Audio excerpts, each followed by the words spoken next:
necesito un vasito de agüita, porque está bien caliente. Parece que sí. Lo dices A ver, ahí. chécamelo, que sí. Sí, parece que ya está transmitiendo. Hola, ¿qué tal? Como siempre es un gusto poder saludarlos en este su espacio de Leamos Pues. Un espacio que está pensado para poder sembrar semillitas de curiosidad en tantos y tantos libros que tenemos el gusto de conocer y que también nos están esperando por conocer. Y esa es la intención. Hoy tengo un invitadazo de honor que además de que es mi compañerito de consultorio aquí en la unidad médica donde laboramos, es un amigo personal. El doctor Antonio Vizcarra. Bienvenido, Antonio. Un placer estar contigo. Es un encanto que me hayas invitado a este programa, donde invitas mayormente a gente muy preparada e intelectuales, y creo que hoy hicimos la excepción. Hoy estamos aquí novatos, y eso creo que es bueno también, ¿no? Que la gente se dé cuenta que puede ser los círculos de lectura, puede estar a la altura de todas las personas, ¿no? No solamente gente. Es que sin duda, y además pues la consigna es el compartirlo desde cada quien sus trincheras, desde cada quien su desarrollo personal, su profesión, su día a día, y aprovechando esto, ahorita antes de que presente bien a mi amigo y colega Antonio, pues bueno, creo que es importante que veamos que cada quien puede hacer también su gusto por venir aquí, por compartir un libro, por hablarnos de ello, y con mucho gusto los espacios están más que abiertos. Quiero presentarte como se merece. Tú pones, mi nombre es Antonio Martín Vizcarra Ríos, nací en Autlán, estudié en la UDG Odontología, tengo 52 años, me gusta socializar, me adapto con facilidad, el ayudar me hace sentir útil. Como hobby me gusta cocinar, y además cocina riquísimo, ¿eh? Y abrazar mucho a los perros, tus perritos Lola y el Muelas. Me gusta leer, mis libros favoritos son los que te transportan a situaciones sociales diferentes, a las personales y la historia que considera muy importante. Tengo muchos amigos muy queridos, y además eres muy querido por nosotros y nosotras también. Y tengo el gusto de que Antonio también esté con nosotros en el círculo de lectura, que ya tenemos algún tiempo estando ahí. ¿Qué será que se apertura ese círculo de lectura? ¿Unos 6 meses? 6 meses aproximadamente. Sí, 6 meses, y en los cuales hemos visto libros muy interesantes, y sobre todo algo muy importante, que al principio, cuando inicias en este tipo de clubs o de grupos, estás un poco nervioso porque no sabes qué gente te va a rodear. Si a lo mejor te vas a enfrentar con gente que es muy preparada académicamente en el sentido de la lectura y la redacción, y que de repente pues te puedas sentir un poco rezagado o frustrado en cuanto a tus opiniones, ¿no? Con respecto a las lecturas que se suscitan o se busca leer en estos momentos, ¿verdad? Pero aquí la idea es, más que nada, Carmelita nos ha llevado de la mano de una manera muy cordial y muy sutil, y nos ha transportado al interés de la lectura. En este caso, pues ya hemos leído varios libros. Este es el segundo, de Gabriel García Márquez, que para mí es un escritor, me encanta. Pues sí, su escritura, su literatura, su narrativa es un realismo mágico, según aquí lo dicen los expertos, no yo, los expertos. Entonces esta cuestión de literatura a mí se me hace muy sencilla, a mí me gusta, se me hizo muy práctico, muy parte de nosotros mismos, porque está estructurada en personajes que son de nuestra vida cotidiana. A lo mejor no están tan apegados a nuestro medio social actual o real, pero en algún momento podemos sentirnos pertenecer al medio social en que se desarrolló esta historia, o conocemos gente que está en esta situación, ¿verdad? Que les presentamos, hoy toca turno al coronel No tiene quien le escriba, del premio Nobel, pues Gabriel García Márquez, ¿no? Que es un disfrute. Y esa parte, ya adentrándonos en el libro, cuando tú lees el libro, ¿cuál fue tu experiencia en general de este libro, Tony? Fueron muchas situaciones.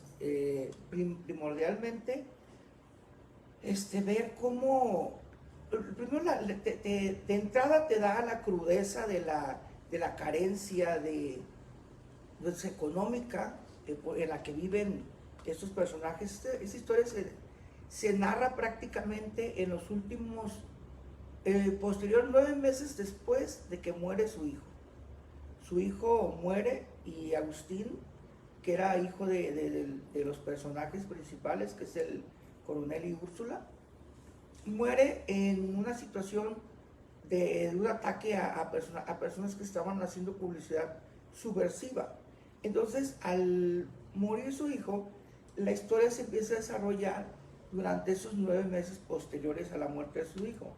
Él era el único sustento de su casa, entonces ellos empiezan a tener carencias económicas. La mujer es una mujer enferma, tiene problemas bronquiales, tiene asma, él tiene problemas estomacales, pero todo esto se deriva por la cuestión de que no tenía ni para comer.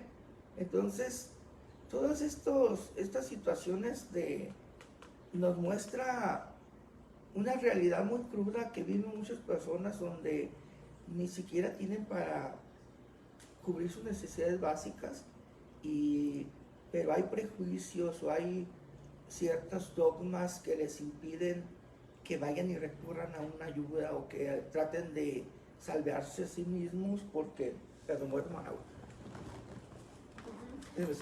Sí, mira, yo cuando hicimos, porque en el círculo de lectura que somos pertenecientes, que cualquiera se puede integrar también, pues hicimos Tocó Turno, este libro recientemente lo acabamos de terminar, y a mí me pareció que desde el título era algo que iba a hablar de mucho amor, ¿no? Porque el coronel no tiene quien le escriba, y entonces yo pensaba y decía, ay, pues va a ser algo de romance, una cosa así. Sí. Pero no, es una historia que toca esta parte nostálgica por completo, pero una nostalgia que a veces duele, la misma lectura, que desespera, que duele, que nos refleja, como dices tú, una cotidianidad lamentablemente no muy lejana a la realidad de nuestro México, en tantos y tantos jubilados, ¿no? En tantas personas que dieron una vida al servicio, una vida en desempeño, en desarrollo, en la parte puesta hacia lo social, y no se les retribuye, ¿no? No se les deja en una situación de abandono terrible donde hay un fallo para ellos, el sistema les falla a ellos, ¿no? Sí.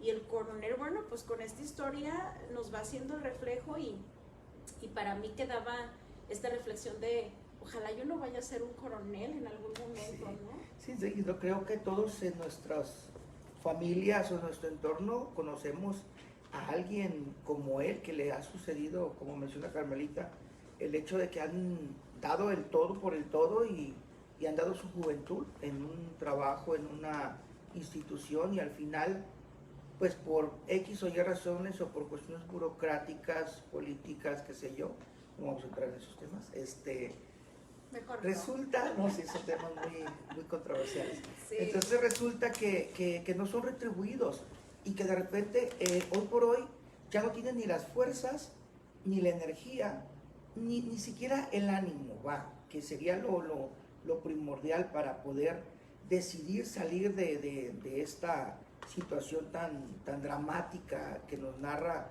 aquí Gabriel García Márquez con el coronel. Y pues empezamos con el librito. A ver, sí. Vamos a ver qué nos dice este librito Adelante. para poder invitarlos a que ustedes también lo lean. Es un libro muy ligero, es una lectura muy pequeñita. Miren, es algo que se lee en 2-3 horas. Son como 70 y tantas páginas. Sí, es algo que pueden hacerlo así de ratitos y no es cansado. Es un libro maravilloso.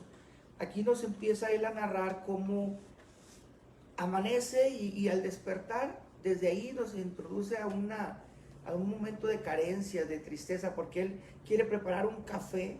Entonces empieza a raspar un bote donde está el café, pero dice que lo que más raspa es hollín que café, porque ya no hay las morusas de cafecito que quedaron ahí.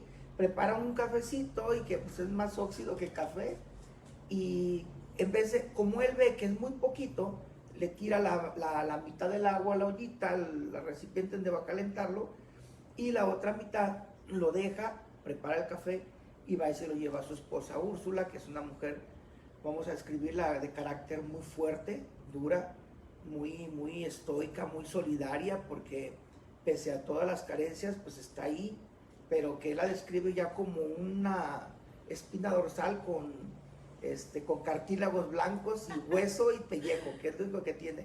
Es una mujer muy viejita, ya muy encorvada, ya muy delgada, debido a la situación de la falta de alimentación. Posteriormente nos iríamos a la parte en donde el libro va escribiendo cómo ellos poco a poco van perdiendo sus posesiones, van vendiendo sus posesiones, porque él no tiene un trabajo, ella tampoco, el hijo que era el único sustento, Agustín, muere, entonces... Bueno, es asesinado, de hecho. Es asesinado, exactamente. Lo que pasa es que en esta historia habla de una cuestión de mucho control. Había toque de queda, había control de parte de la iglesia en cuanto a la ¿cómo se podría decir? Al control de las emisiones cinematográficas. Pues político, social, ¿no? En un Sí. control ahí bastante fuerte, sí. Sí, porque el cura mencionaba, daba unas campanadas. Si la proyección de cine que iban a hacer en ese momento eran determinadas campanadas, era para cierto tipo de público. Entonces había un dogma religioso también y un control moral. Ujú. Y entonces estamos hablando de que había muchas restricciones ahí. En este caso el hijo pues está dentro de un grupo subversivo Ujú. que están haciendo propagandas y pues lo descubren y lo matan en una pelea de gallos y pues bueno, muere el hijo y posteriormente ahí empieza el caos con ellos, porque pues no estaban preparados para perder a su hijo. Ellos lo veían como su recurso, su salida de supervivencia en la vejez, y pues no, al morir su hijo ya se quedan ellos solos y pues empiezan a tener toda esta serie de problemas económicos. Sí, sí, y además, bueno, pues en una situación de duelo muy fuerte, ¿no? Muy fuerte, que hace que la situación ya económica se agudice, que las fuerzas falten, ¿no? Que también esta parte del deseo a la misma vida también se vea menguada, y pues eso también afecta, ¿no? Hasta la situación psicosomática que presentaban en los dos por la carencia o la falta de ingesta por la situación económica tan apremiante que traían ahí. Sí, porque de hecho hay un personaje que es el médico, que creo que es el único que veo que se compadece de manera muy real, porque él siempre está atento a su salud, les lleva incluso, no les cobra las recetas, le da el periódico diario al coronel, que realmente lo compraba el periódico para regalárselo prácticamente, porque el coronel era una persona, lo describimos, es una persona muy orgullosa, y más, incluso en una parte de la historia nos menciona que él no usa sombrero, porque ni siquiera le gusta tener que quitárselo frente a nadie. Entonces imaginemos la capacidad o el nivel de orgullo, ¿no? Y de ideologías, ¿no? Que tenía como muy puestas en esta Sí. parte de hacerse valer y todo, claro. Sí, y hay muchas situaciones en donde su carácter se deja establecido, de que es una persona con mucha fuerza, mucho orgullo. Él, desgraciadamente, esa parte del ser coronel no le permite irse a elaborar otro tipo de trabajos como para sobrevivir o pedir ayuda a gente. Tiene a su compadre Sabas, que es un agiotista, que es El un rico del pueblo. oportunista, el cacique, porque pues sí, más bien es como cacique, porque pues se dedicó a aliarse con el gobierno actual, traicionó a los liberales y se fue con los conservadores, hace una alianza con ellos, sacan a gente del pueblo y él se dedica a comprar esas propiedades, esas gentes que son expulsadas. Entonces en este lapso pues empieza a acumular riqueza, entonces se convierte en medio dueño del pueblo. Ujú. Pero desafortunadamente es una persona diabética, y hay una frase que me encanta que le dice a su esposa, dice, dice, mi compadre Sabas, deberíamos de estar como él en una casa tan bonita, tan grande, que ni siquiera le cabe el dinero dentro de su casa. Dice, sí, pero se está muriendo de diabetes, y le contesta la esposa, y nosotros de hambre, ¿qué diferencia hay?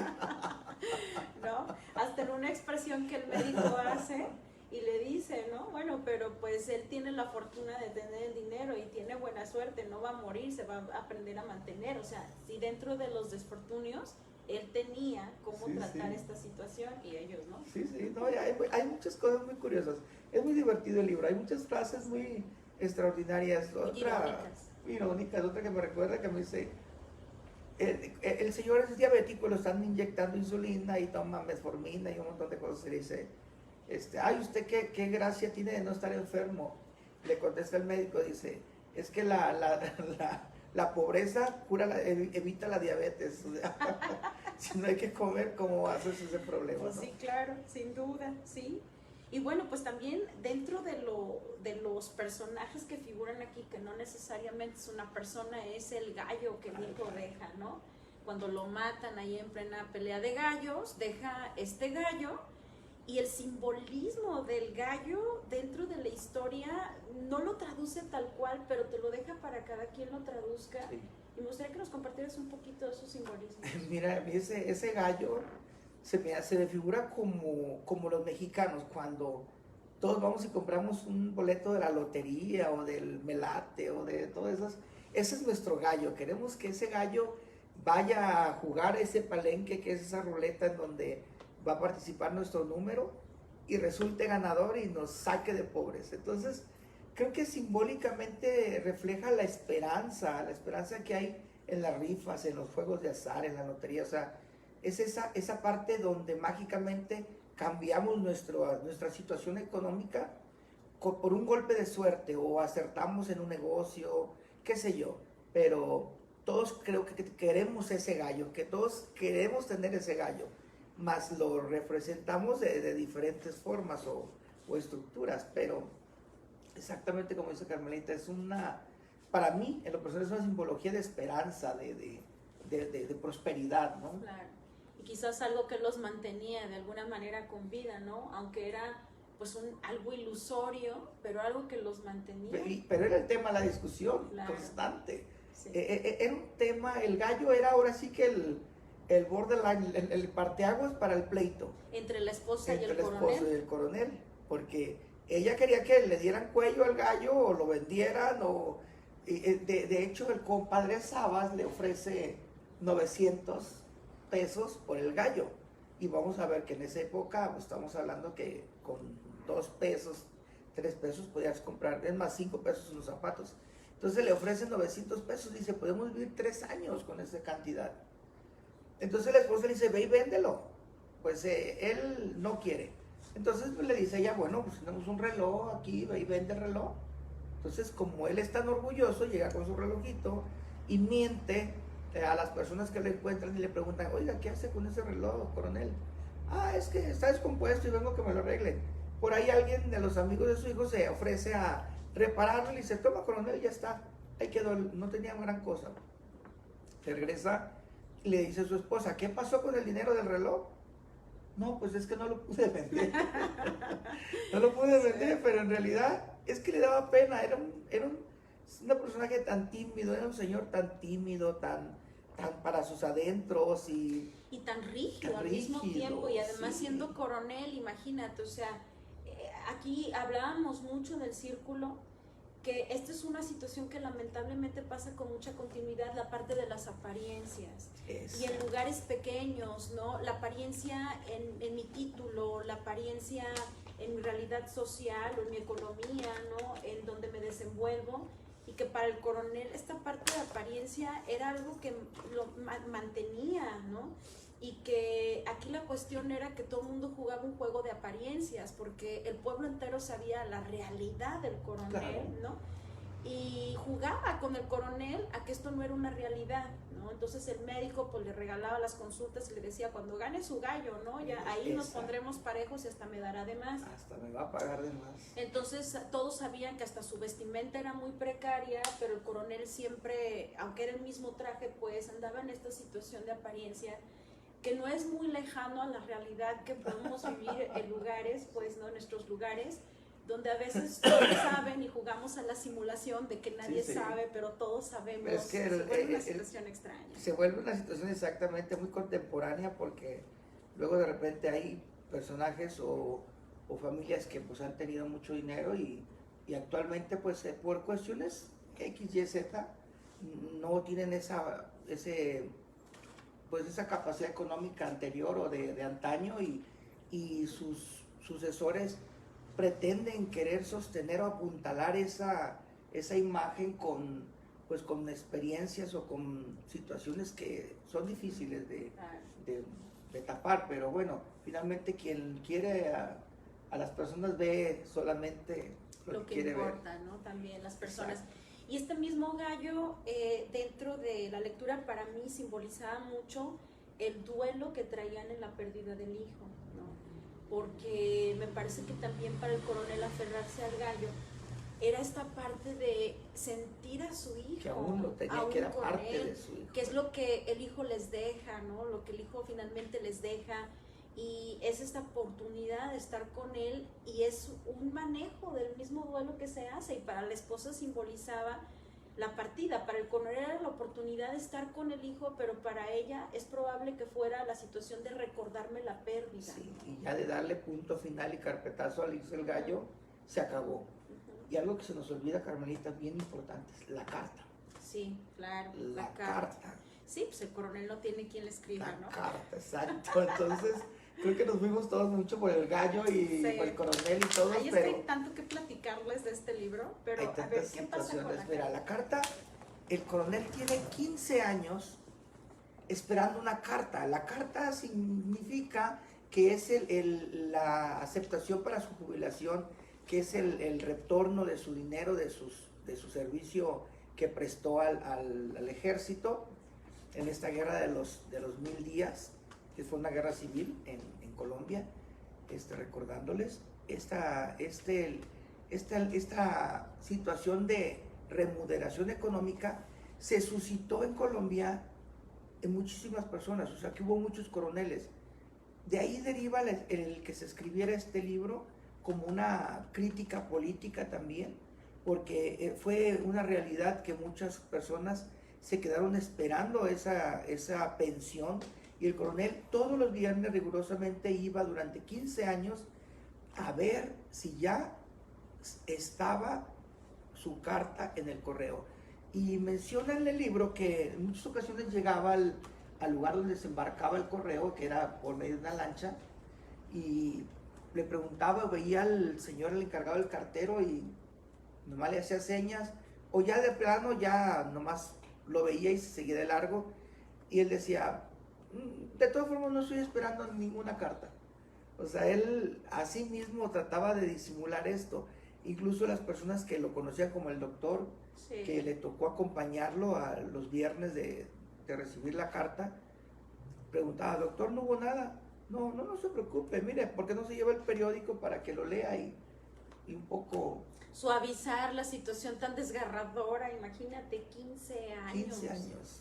De estar en esta espera, ¿no? Hasta yo como lectora, y en el círculo lo compartíamos, ya era como, señor cartero, por favor, busque bien, ¿verdad? O sea, por ahí deben una carta, ¿no?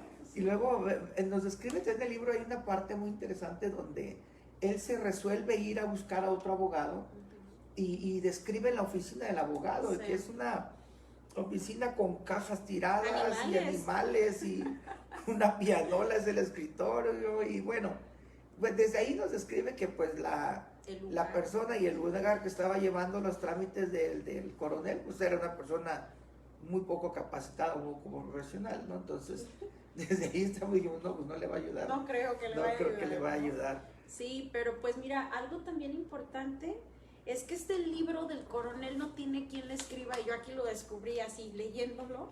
Está relacionado con otros libros de García Márquez, y por ahí que nos estén escuchando en este momento, vean la transmisión después, por favor, compártanos, coméntenos si ustedes ya leyeron este libro. Nos interesa mucho el sumar los saborcitos a este libro que cada quien podemos tener muy diversos, muy diferentes. Y están ligados, el coronel no tiene quien le escriba, con 100 años de soledad. Con el general. Y con el general, así es. Entonces es importante verlo porque en el mismo libro describe a los Buendía de 100 años de soledad, ¿no? y por ahí alguien le jugó chueco, ¿no? O sea, en esta misma situación, porque el que no llega a esa carta es porque realmente le jugaron chueco, no solo a él, sino a muchas otras personas, quitándole lo que realmente les correspondía. Entonces, bueno, esta es la magia de García Márquez, que además tiene, yo digo que una pluma en donde es sarcástico, es irónico, es dulce, tiene una romántica en su pluma que es bastante agradable, ¿no? Y te pone de buenos, en todos los sentidos.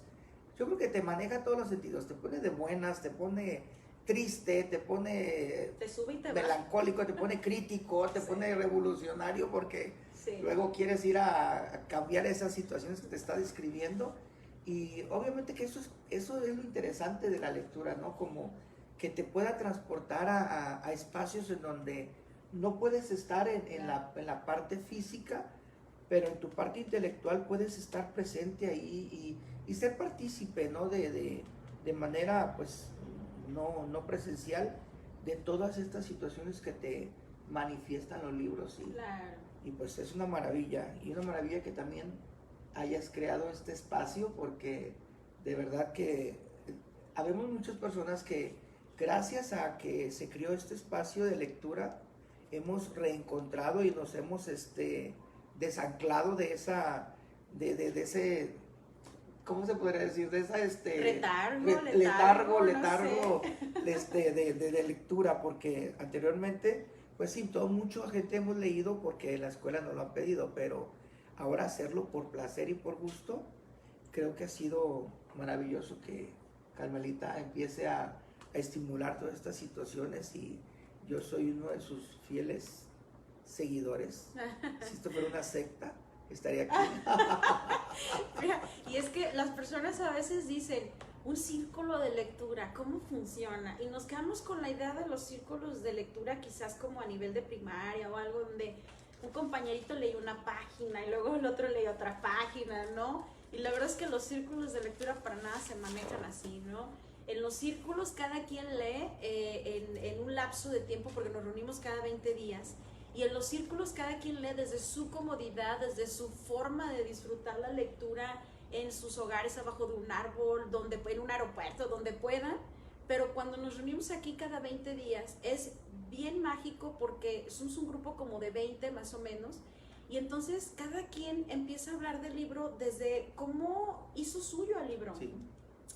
Desde sus saberes, desde, como dije hace rato, desde su trinchera, desde lo que le toca, desde sus experiencias de vida. Y es bien rico porque así como puede venir desde un profesional, puede venir un no profesional, puede venir alguien que se dedica al campo, porque sí tenemos personas que se dedican al campo como compañeros, otros que están más en el área médica, o sea, y es una diversidad, y los grupos finalmente tienen esa magia por la diversidad que manejan, y desde esa diversidad aprendemos a escucharnos, aprendemos a compartirnos, aprendemos a hacernos grupo, que también eso es algo súper mágico. Claro. Y le da un toque incluso. Sí, lo divertido es precisamente eso, que por ejemplo el punto de vista mío, el tuyo, el de los otros 5, 6, 10, 20 personas, es muy diferente. Hay gente que leímos este libro y hay gente que adoró y se compadeció tanto de los personajes que los lloró con ellos. Y hubo quien criticó al coronel, dijo, o sea, se le quite los huevones y se vaya a vender chicles o algo, pero ¿cómo se puede estar muriendo de hambre por no quitarse el orgullo? Como le dice la esposa, el orgullo no se come. Entonces, sí, yo entiendo, pero como dice Carmelita, desde cada trinchera el punto se ve diferente, y pues nuestra opinión va a ser muy diversa y muy variada desde nuestra formación, incluso desde niños, ¿no? Nuestra formación intelectual nos va a dar una forma de ver la escritura y ver los personajes, pero realmente aquí lo más importante es no pensar que el estar aquí vas a tener que competir con otras gentes o que vas a tener que saber de literatura de redacción. No, al contrario. Creo que esto, yo les hago una invitación, es venir, leerlo, dar tu punto de vista, sentir lo que sentiste por el personaje, y cada uno de tus opiniones y cada una de las opiniones de los demás va a ser completamente correcta.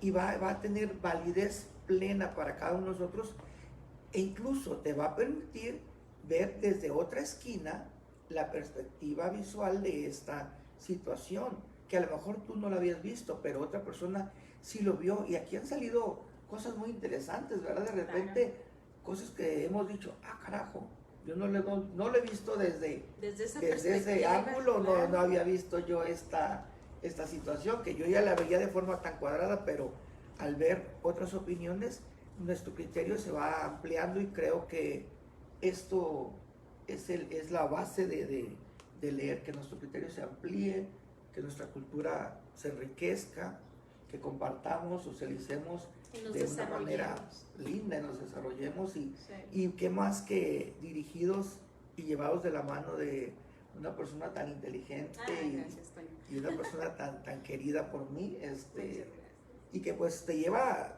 como niño por la tablita así de la mano sin que te caigas, y es un personaje. O sea, que vamos a dejar este libro a un lado, vamos a hablar de Carmelita. No, es cierto.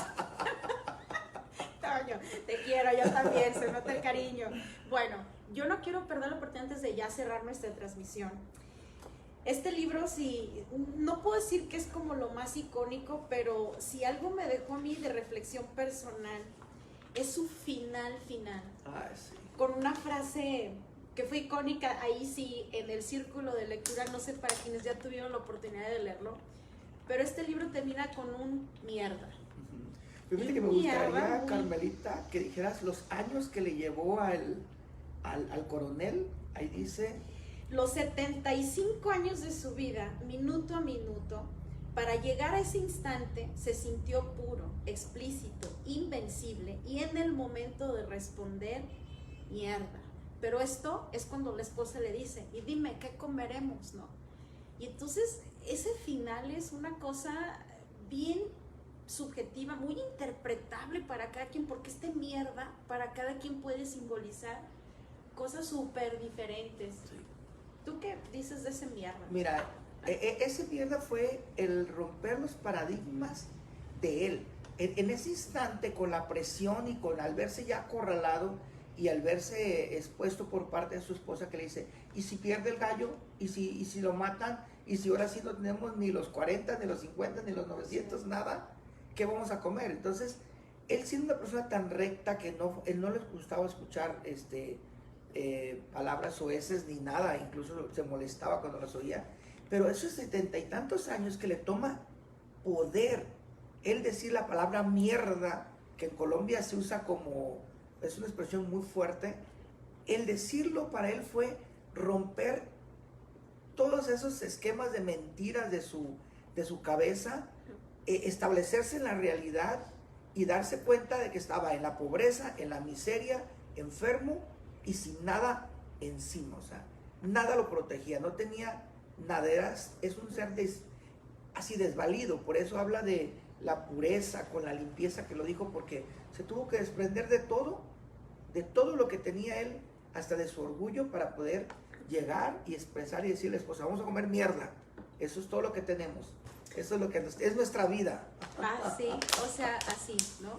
Y para todos aquellos que lo han leído, para quien les interese, hay un cantante, un trovador, un cantautor que se llama Miguel Insunza, y tiene una canción mágica que se llama El Coronel no tiene quien le escriba, ¿no? Que él le hace una canción al coronel, tocó tanto su corazón que dijo, yo tengo que hacer una canción a este hombre, al coronel. Y yo creo que ese efecto tiene el coronel, sí. Nos toca el corazón, ¿no? En muchos sentidos. A mí me derritió el coronel. Y esa parte de encontrar ese cariñito hacia los personajes, ¿no? Pues bueno, qué maravilla. Sí. Lean, pues nada, recomendarles ahora que lean este libro, escuchen la canción y al final vean la película. Hay una película, como no tiene quien la escriba, muy bien llevada, muy bien establecida, con el contenido casi completo del libro, a diferencia de muchas películas que las hacen de los libros y varía mucho el contenido. No, en este caso sí está muy apegada al contenido del libro. Un poquito ahí le agregan ahí dos, tres cositas de suaver, pero bueno, no se va muy lejos de la realidad. Pero lean este libro y otros muchos más. Benito Taibo también. Ya tendremos nuestra oportunidad de hablar de él, ¿verdad? Lean el libro, ¿no? Les recomiendo mucho que lo lean. Aquí está otra semillita más que puedo abonar a su librero personal. Y no nada más para tener el libro personal, no, para tener el librero de aquí, de todo lo que incorpora en su vida, ¿no? Y aquí saben que lo tenemos en librería Libroterapia, realmente es baratísimo, vale 160 pesitos. Por favor, quien esté interesado, mándeme un mensajito y con mucho gusto se los vamos a entregar. Les deseo que tengan un excelente día. Toño, muchísimas gracias por esta entrevista. Esperamos que no sea la última, tenemos mucho que hablar de otros autores y eres más que bienvenido. No, muchas gracias y gracias a todos y por favor, lean. Cuídense mucho, que tengan bonito día. Nos vemos el próximo miércoles. Estén al pendiente del próximo libro que sigue con nuestro próximo invitado, porque saben que vamos a subir la presentación, el cartel de invitación para quien esté interesado. Cuídense mucho. Bye. ¿Listo? Ok, Bye. listo.